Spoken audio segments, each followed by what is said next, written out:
찬송가 364자입니다.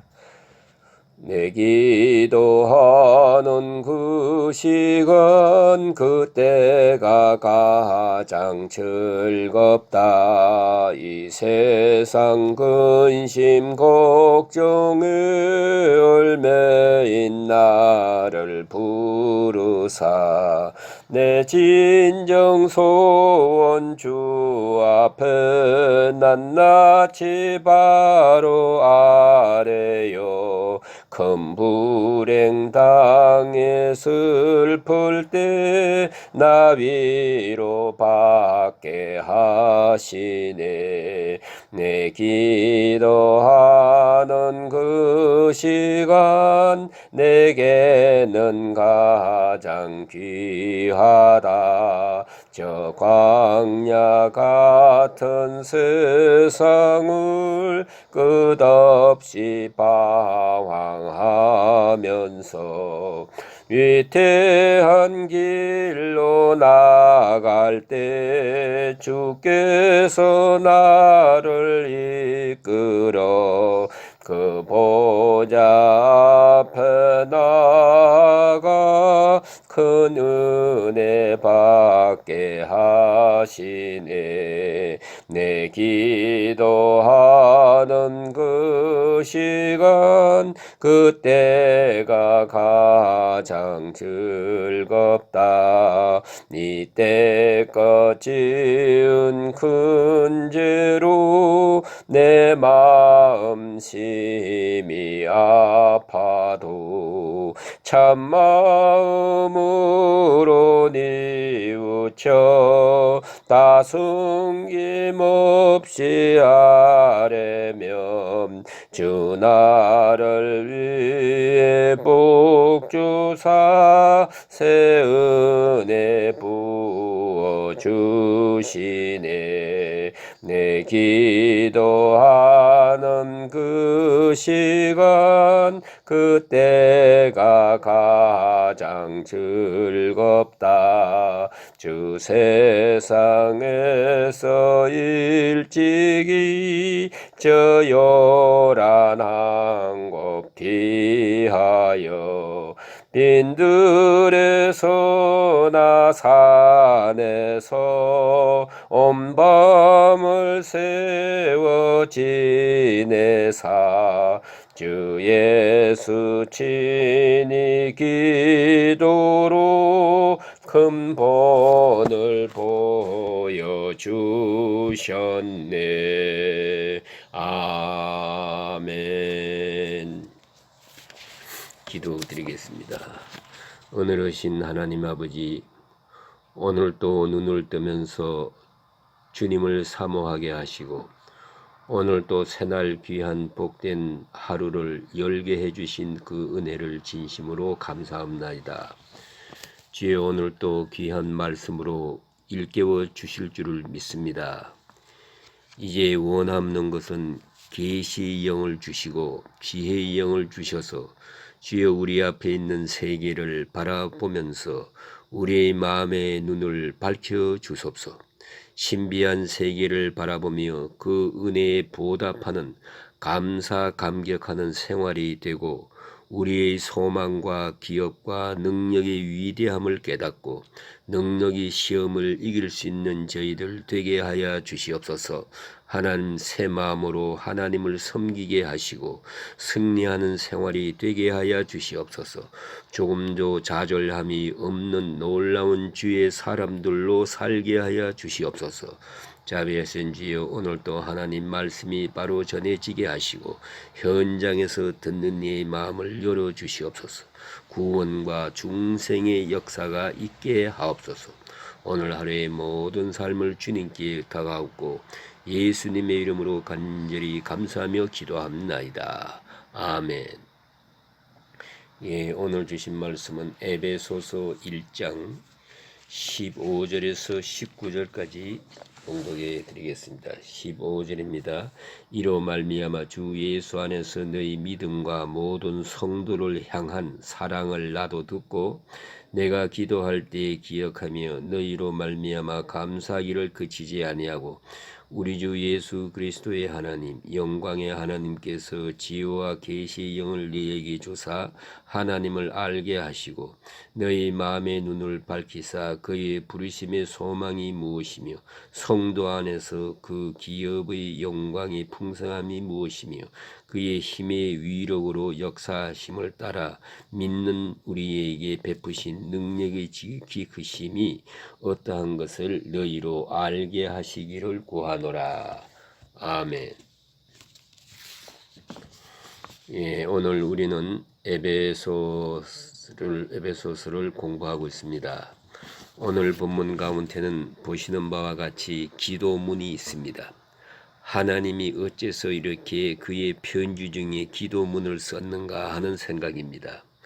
그 깊은 의도가 어디 있는가를 생각하게 됩니다. 무엇보다도 중요한 것은 기독교인이라는 것이 무엇입니까? 하고 물으면은 오늘 본문에서는 기도하는 사람이 그리스도인입니다.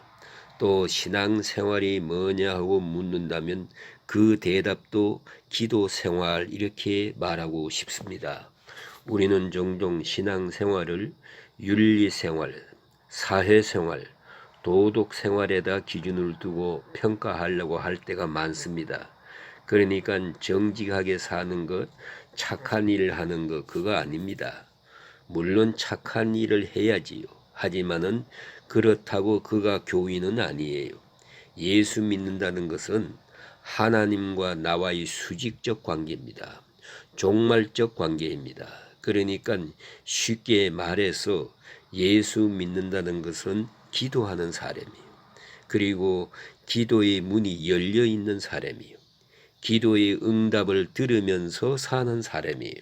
그 사람이 예수 믿는 사람입니다. 그러니까 하나님과 바른 관계. 이 말은 마틴 루터의 말대로 말하면은 하나님과 바른 관계, 그것이 믿음입니다. 그것이 신앙이고, 그것이 신앙생활 옳시다. 그 다음에 이 일로 인하여 결과적으로 선하기도 하고 착하기도 하고 정직하기도 하고 그건 그 다음 얘기지. 그 자체가 신앙생활은 아니에요. 신앙생활은 역시 기도입니다. 기도생활. 또 잘 믿는다는 게 뭐냐고 묻는다면은 또 마찬가지입니다. 바른 자세로 기도하는 사람. 기도의 자세가 바로 된 것이에요. 그리고 기도의 행복을 느끼는 사람, 기도의 맛을 보는 사람, 기도 안 하고는 못 사는 사람, 이 사람이 그리스도인이요. 두 번째는 여기 기도하는 가운데 기도 내용을 말합니다. 이건 뭐냐 하면은 이렇게 소원한다 그 말이지요. 내 소원이 이거다. 그러니까 내가 이렇게 기도하니까 너희도 이렇게 힘쓰라 그겁니다. 내가 기도하는 내용과 너희들이 힘쓰는 내용하고 정반대로 가면 안 되지요. 같은 방향으로 가야지. 그래서 이것이 내 소원이니까 너희도 같은 방향으로 힘쓰기를 바란다. 또 하나는 좀 더 중요한 문제가 있어요. 기도가 하나 되기를 바랍니다. 여러분 가정에서도 보세요. 가끔 보면 그런 경우가 좀 있어요. 자식을 놓고 기도하는데 어머니는 목사 되게 해달라 기도하고 아버지는 가수 되게 해달라 기도하면 그러면 하나님의 비서가 결제를 어떻게 합니까?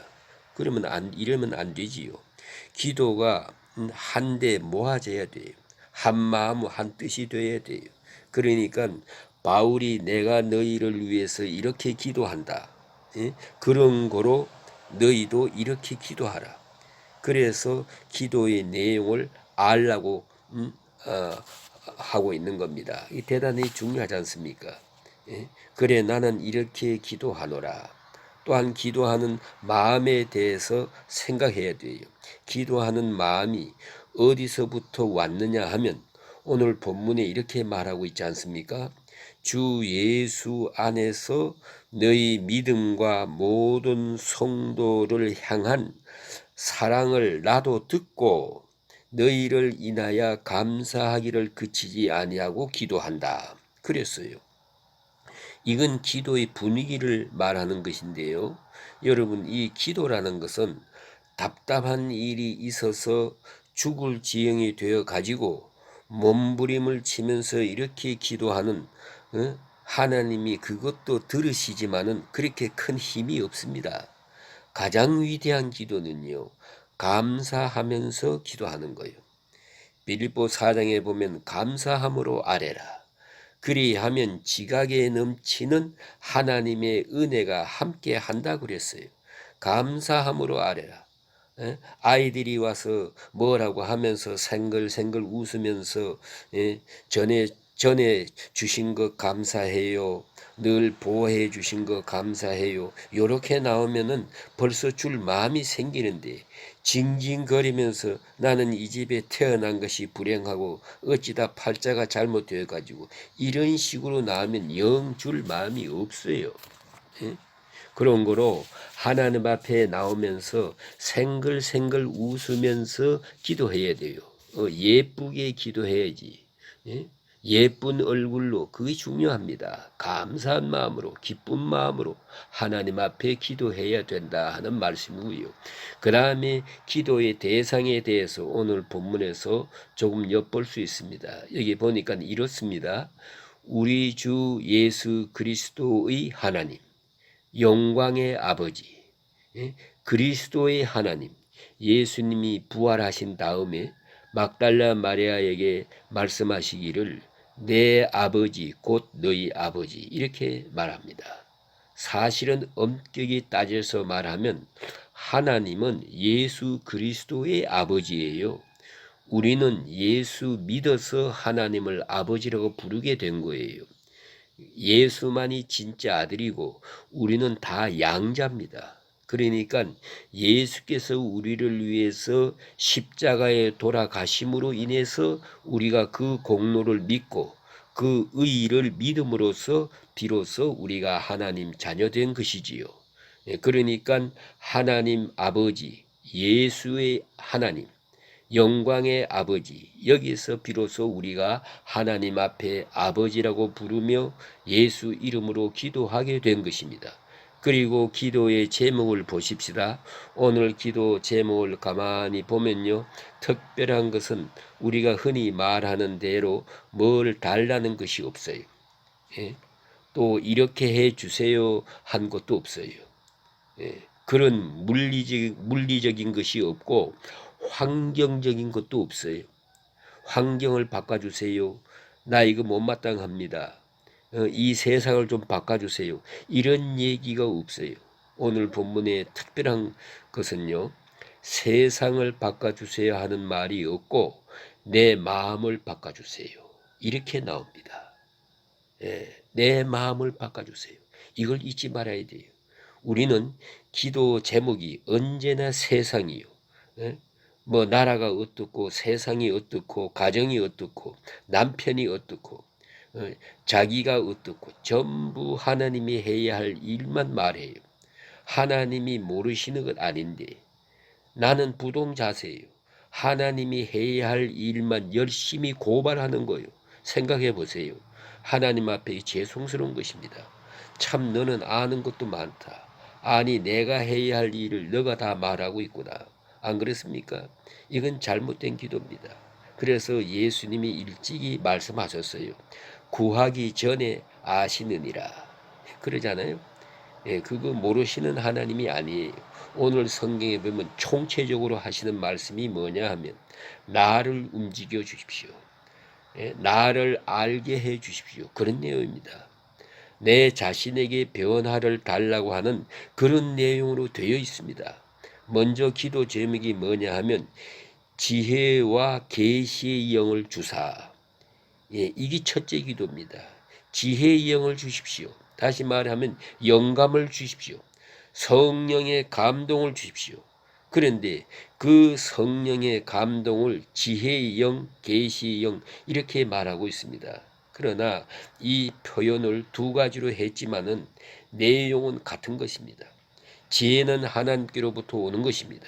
그래서 지혜의 영이 우리에게 와서 비로소 우리가 지혜로운 사람이 될 수 있고 계시의 영이 우리에게 임해서 우리가 비로소 하나님을 알 수 있거든요. 지혜의 영과 계시의 영을 주소서. 하나님을 알게 해 주세요. 내가 그 영을 받아서 하나님을 알게 해 주세요.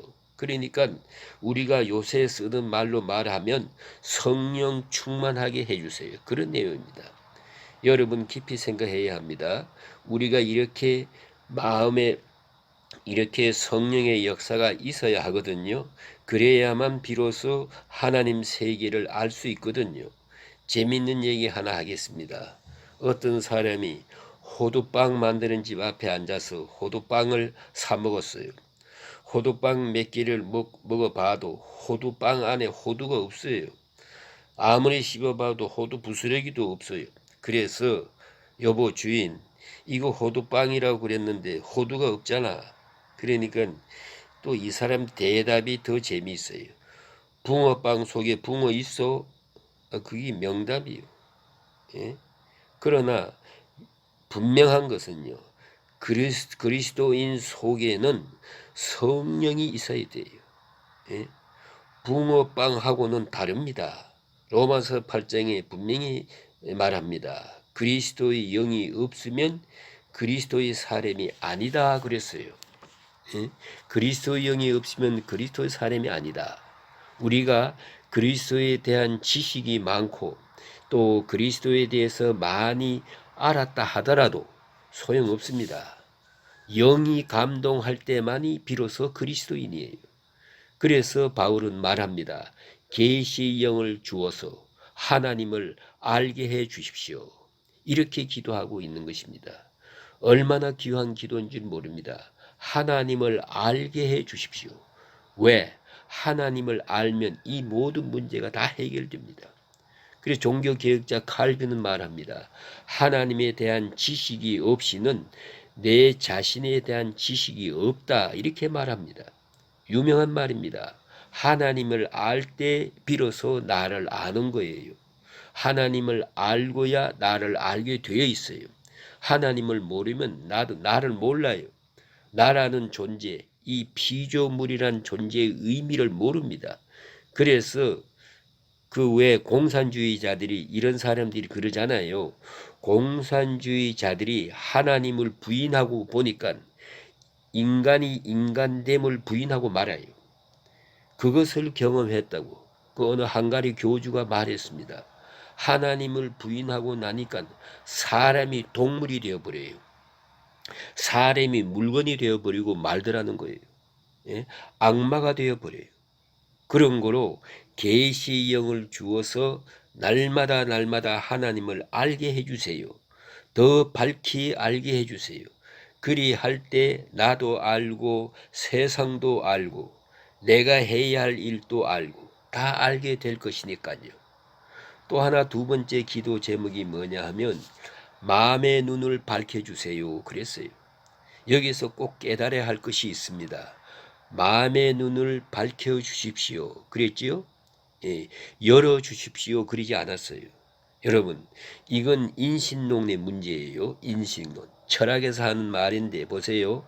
사람이 본다 할 때 우리는 보는 것 눈을 뜨면 보는 거지요. 눈을 감으면 못 봐요. 또 있어요. 빛이 있어야 보지요. 빛이 없으면 못 봅니다. 우리의 눈이 아무리 밝아도 빛이 없으면 못 보는 것입니다. 그러니까 눈을 뜬다는 것은 주관적인 것이고 빛이 있어야 한다는 것은 객관적인 것이거든요. 그래서 마음의 눈을 밝혀 주십시오. 그래서 하나님이여 우리의 마음에 빛을 주세요. 그래서 우리 눈을 떠서 만물을 밝히 보게 해 주십시오. 그런 말이에요. 하나님께서 빛을 비춰주시지 아니하면 우리의 눈은 무효예요. 우리의 지식도 소용없어요. 우리의 많은 지식도 아무 소용이 없어요. 하나님께서 은혜의 빛을 우리에게 비춰주셔야만 비로소 우리가 밝히 만물을 볼 수 있기 때문입니다. 자, 그런데 그럼 뭘 보자 하느냐 하는 것이지요. 보는데도 중요한 것이 있습니다. 우리가 죄와 세상 정욕과 시기, 질투로 어두워졌어요. 이제 주께서 객관적으로 하늘로부터 성령의 빛을 비추어 줄 때 비로소 우리가 밝히 보게 되는데, 오늘 본문에서 뭘 말하는가 하니까 빛을 비춰서 마음의 눈을 밝혀 주어서 나로 하여금 알게 해주세요. 이 안다는 말하고 본다는 말이 헬라 말에서는 같아요. 그러니까 마음의 눈을 밝혀서 보게 해주세요. 알게 해주세요. 그런 말입니다. 그럼 뭘 알게 해달라는 것이냐 하면 부르심의 소망을 알게 해주세요. 예? 눈으로 보는 게 아니고 마음으로 보는 거거든요. 사랑하는 마음의 눈을 가지고 보면 다 아름답게 보여요. 이 마음이 어두워지면은 다 캄캄하게 보입니다. 그거 우리가 부인할 수 없잖아요. 우리의 마음이 빛이 있어서 은혜로 충만하면 모든 것이 밝아요. 모든 것이 아름다워요. 세상은 참으로 아름다운 거예요. 그래 유명한 얘기가 있잖아요. 예?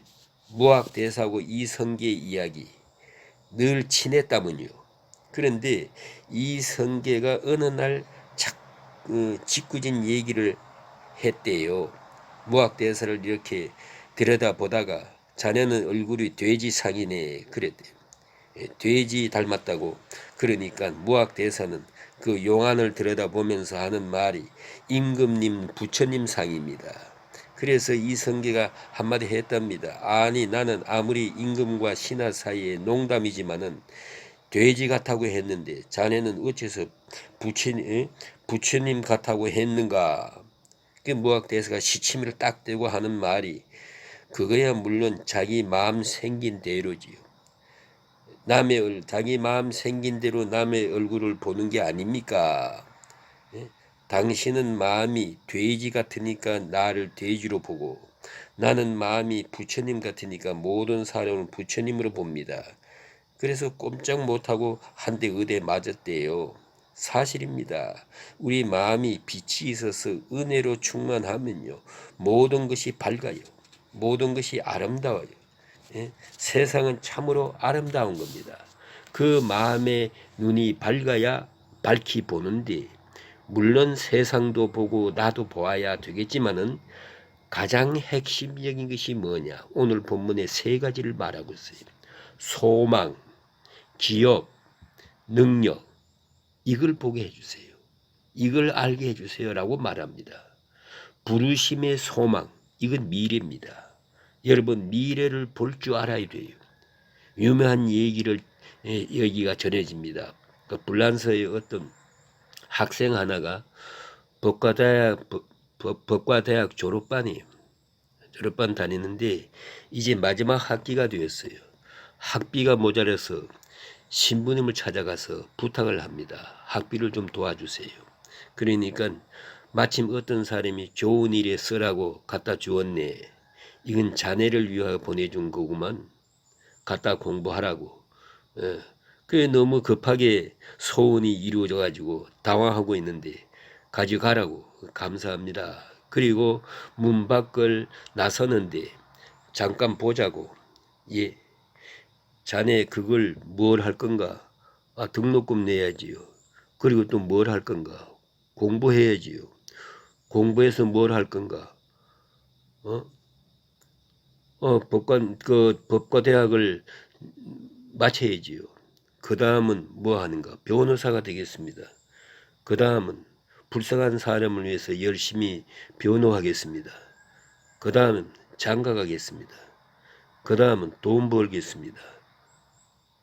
그 다음은 할 말이 없어요. 그 다음에. 그러니까 신부가 껄껄 웃으면서 그 다음은 내가 말하지. 자네도 죽어야 되네. 가봐. 그랬어요. 이걸 가지고 나오는데 자꾸 그 다음은 자꾸 귀에 들리는 거예요. 이게. 그는 돈을 던지고 수도원에 들어갑니다.